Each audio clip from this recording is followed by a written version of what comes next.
Là, c'est la place de la mairie, marché. Puis moi, j'ai été là. Là où il y a le camion jaune, bah, c'est mon endroit préféré. C'est la poste. Et je vous reprends genre, mais 2 jours après. Complètement zappé que j'étais en plein tournage de vlog. J'avais trop de travail, en fait. Donc là, je vais vous poser. Là, j'ai été régler un petit problème. En fait, j'ai fait un concours sur Insta il y a quoi, genre 1 mois et demi, 2 mois.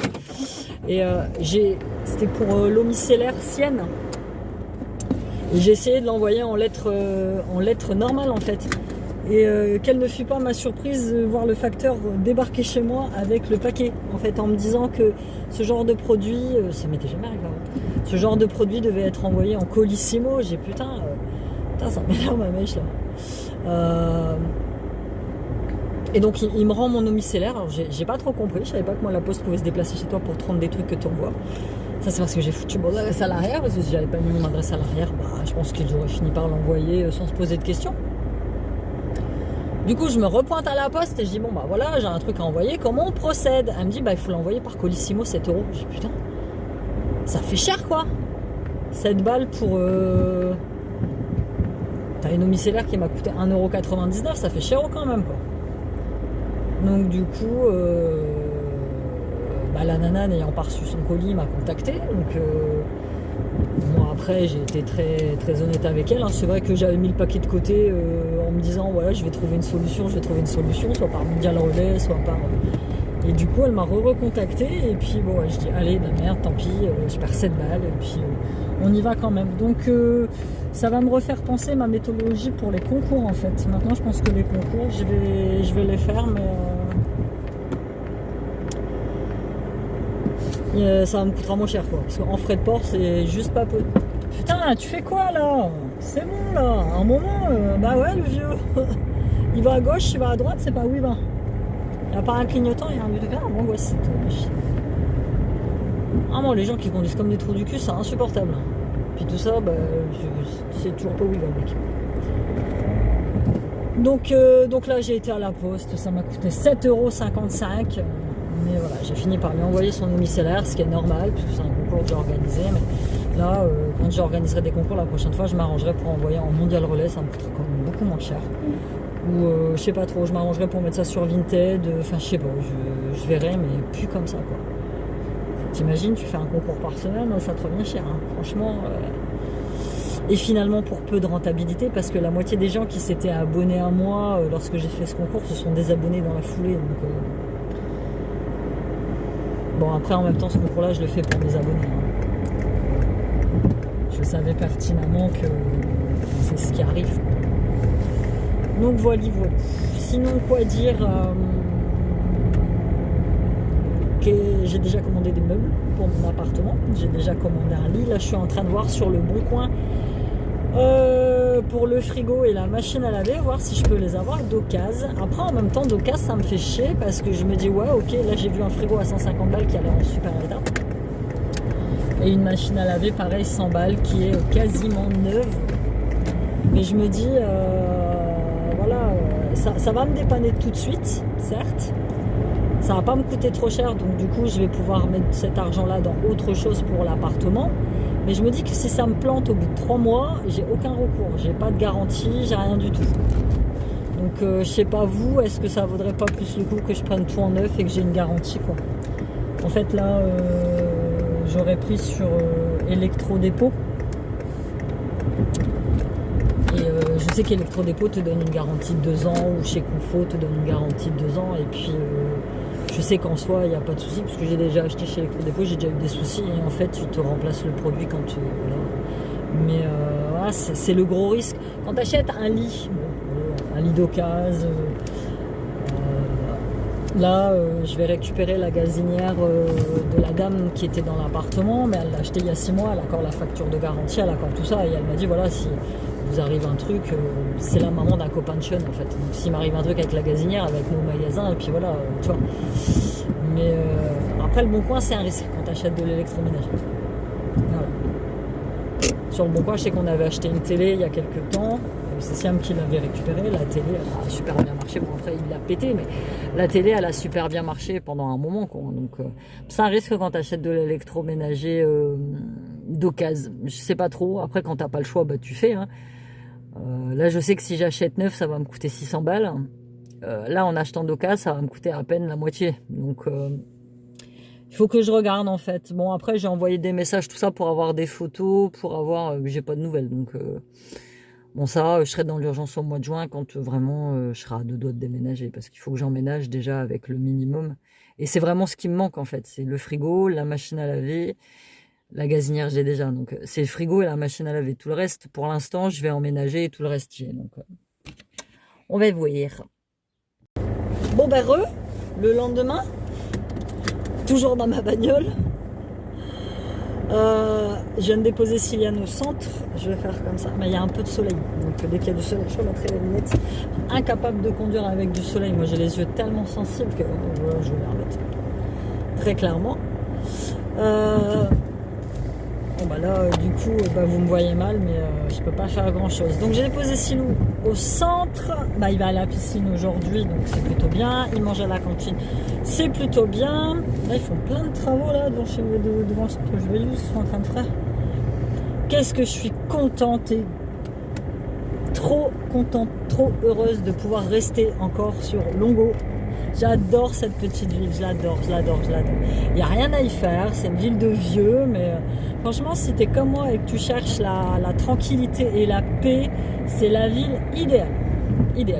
Bon, ben là, je file à la poste, j'ai vos commandes à poster. Hier, j'ai commandé un peu d'électroménager qu'il me faut pour l'appart. J'ai commandé mon frigo et j'ai commandé ma machine à laver. Du coup, je me suis résolue à pas les prendre d'occasion, surtout que tous les gens à qui j'avais envoyé un message qui vendaient des trucs d'occasion sur Messenger ne m'ont jamais répondu. Donc voilà, et moi je veux vraiment arriver chez moi et avoir, voilà, pas me prendre la tête, vraiment me concentrer sur les travaux qui me resteront à faire parce que là mon bailleur va faire quelques travaux mais va pas tout faire non plus. Donc papier peint, peinture, tout ça, et puis la déco et l'aménagement. Voilà, je veux vraiment me concentrer sur ça. Je veux vraiment concentrer mon budget sur ça. Donc j'ai reçu, j'en avais parlé sur Insta et j'ai reçu un message qui me disait mais fais attention Amy, tu vas te retrouver sans argent, c'est pas évident d'être en mer seule. Je sais, sauf que ça fait quasiment depuis que j'ai lancé mon divorce en fait. Même bien avant, j'avais anticipé, j'ai fait une cagnotte exprès, donc c'est une cagnotte déménagement, aménagement à la banque. J'avais été ouvrir un compte et dessus j'ai mis de l'argent, donc j'ai un peu d'argent de côté. Et c'est cet argent qui va me permettre de financer l'aménagement de mon appart en fait, tout simplement. Donc soyez comme moi, soyez prévoyants. Moi c'est pas quelque chose, mon divorce c'est pas quelque chose qui m'est arrivé du jour au lendemain. Je le savais depuis longtemps. Donc voilà, j'ai été prévoyante et j'ai anticipé. Il faut anticiper, d'où le système des enveloppes en fait. J'ai dit que j'en parlerai, il faut que je trouve le temps de le faire. En fait, c'est simple. Pour celles qui m'ont demandé c'est quoi le système des enveloppes, vous mettez, alors, tous les mois vous déterminez votre budget. Déjà vous faites vos comptes. Vous savez ce qui rentre et vous savez ce qui sort. Mais la moindre dépense, vous savez ce qui rentre, vous savez ce qui sort. Ensuite, vous déterminez un budget. Combien vous allez dépenser par mois, par exemple, pour les courses? Combien vous allez dépenser par mois, par exemple, pour les magasins du style Action? Combien vous allez pour l'essence? J'ai même une cagnotte à côté, une cagnotte électricité, parce que j'ai eu un rappel d'électricité phénoménal. J'ai eu quasiment 700 balles de rappel d'électricité le mois de février. Et heureusement que j'avais un peu de sous de côté pour pouvoir payer. C'est une des raisons pour lesquelles je ne peux pas garder cette maison, c'est parce qu'elle coûte trop cher en frais. Électricité, eau, enfin bref. Et du coup, là, j'ai une enveloppe électricité pour quand je vais fermer ce compteur-là, pour pouvoir régler toute ma facture d'électricité que je dois et pour pouvoir repartir dans mon appart à zéro, sachant que chez moi, là où je vais, tout est électrique, il n'y a rien au gaz. Hop, j'ai une place juste devant, je vous quitte 2 secondes. Bon, je suis revenue. Nous en étions donc au budget. Voilà, vous déterminez si par mois il vous faut, je sais pas, si vous avez des frais de médecin ou des médicaments pas payés, enfin à payer, enfin voilà. Vous déterminez le budget qu'il vous faut dans chacune de vos enveloppes. Ce que j'appelle enveloppe, c'est les secteurs dans lesquels tu as besoin de l'argent en fait. l'enveloppe pour la bouffe, l'enveloppe pour tes sorties, si tu fais une enveloppe pour t'acheter un téléphone portable, l'enveloppe téléphone portable, et tu détermines. Moi j'ai déterminé que par mois, il me fallait un budget de 870 euros. C'est un budget que j'ai fait voilà, au plus juste, en comptant dedans les sorties des enfants. J'ai une enveloppe aussi, par exemple une enveloppe Noël dans laquelle je mets 20 euros tous les mois pour les cadeaux de Noël, sachant que moi les miens maintenant à Barciliane, tu sais, ils sont grands.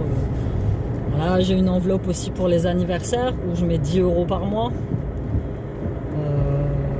Voilà, vous déterminez. Donc moi j'ai déterminé une enveloppe de 870 balles. Elle a augmenté parce que j'ai augmenté mon budget course. Avant il était de 400 euros par mois, maintenant il est passé à 500. Parce que vu les augmentations qu'on se tape au niveau de la bouffe, c'est juste phénoménal. Et voilà, je prévois, je rajuste en fonction des mois, tu vois. Et à la fin du mois, eh ben, tu récupères ce qui reste dans ces enveloppes. Par exemple, dans l'enveloppe alimentation, tu vois, il peut y rester 10 balles, 20 balles. Dans l'enveloppe sortie, bah, si tu n'as pas fait beaucoup de sorties, il peut y rester 20 balles, 30 balles. Dans l'enveloppe santé, que sais-je, voilà, il peut rester des sous. Et ces sous-là, tu les récupères. Et tu les mets de côté en fait, ça te fait des sous en plus, sachant que j'épargne aussi par mois, je mets toujours 10% de ce que je gagne dans mon compte épargne, donc j'ai un compte épargne dans lequel je mets 10% de mes revenus tous les mois, et j'ai mon fameux compte qui est le déménagement et l'emménagement où je mets par mois 150 euros. Voilà. Après, vous me direz, qu'est-ce que tu fais des économies que tu sors tous les mois du coup? Parce que, alors, c'est divisé en 3. C'est-à-dire que j'en ai une partie qui part dans mes vacances. J'en ai une autre partie qui part, je me suis fait une cagnotte loyer. Donc je mets un peu d'argent tous les mois. Comme ça, bah, quand elle sera pleine, j'aurai un loyer en moins à sortir de mon compte. Puisque je l'aurai déjà mis de côté. Et mine de rien, c'est un loyer de quasiment 400 balles. Donc, tu vois. Petit à petit, tu mets de côté comme ça. Tu mets de côté comme ça et puis tu dépenses plus n'importe comment. Enfin maintenant, moi quand je dépense, je regarde vraiment. Voilà, là c'est pareil. Au début pour l'emménagement, je me suis dit waouh, il va me falloir plein de trucs, il va me falloir plein de vaisselle, il va me falloir. Mais non, en fait, je vais récupérer comme je récupère la moitié de ce que j'ai ici. Je vais faire avec ce que j'ai et je rachèterai vraiment au fur et à mesure si j'ai besoin. Tu vois. Là, je vais vraiment acheter l'indispensable. Je suis sur le trottoir. Je crois que c'est sur le trottoir. Là, je vais vraiment racheter l'indispensable de ce que j'ai besoin et le reste, ce sera à acheter vraiment pour remplacer si vraiment c'est cassé ou quoi que ce soit. Là, je veux vraiment, je pars d'un point où je veux vraiment avoir un appart minimaliste, tu vois, où je veux vraiment avoir le minimum de ce que j'ai besoin pour pouvoir vivre bien. Déjà, je pense que quand je vais déménager, là, je vais en chier parce qu'il y a tellement de choses à enlever, bon, tellement de choses à jeter aussi. Voilà, il y a plein de choses que je laisse. Après, mon ex-mari se débrouille avec ce qui reste, mais voilà, je veux vraiment être clair et ça commence par un budget clair. Ça commence par un budget clair. J'ai pas un très gros salaire, j'ai pas de très gros revenus, j'ai pas de très grosses allocs, donc du coup, il faut qu'on fasse avec ce qu'on a. Il faut qu'on fasse au mieux, surtout.